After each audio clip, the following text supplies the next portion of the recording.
Hi guys, hope you guys are doing really well. We're back again with another video for the Newsrun, and this time we are making cream cheese. I know it is a favorite for most people, but I don't know how many of you know how easy it is to make cream cheese at home. You really only need two ingredients. You need milk and some lemons. I also add in some flavorings, as you'll see towards the end, but honestly all you need is some milk, not low fat, not skim milk, as high a fat percentage as you can get, and then some lemon. So you let the milk boil, and as soon as it comes to a boil, you just add some lemon juice into it. I am using 4 cups of milk and half a lemon.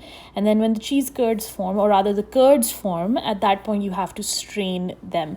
Now, to strain them, it really does help if you have a cheesecloth. It just makes sure that all the water is strained and you get a really smooth consistency. But if you don't have a cheesecloth, you just use a very fine sieve, and that'll be fine as well. The point here is to get out as much liquid as you can.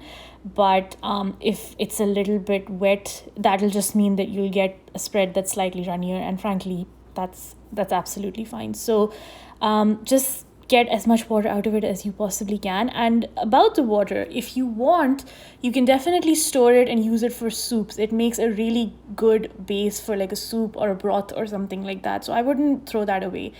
Now, as far as the cheese itself is concerned, if you are going to be using it for sweet recipes like cheesecakes or what have you, then don't add salt. I did, because I was planning on using this for savory recipes.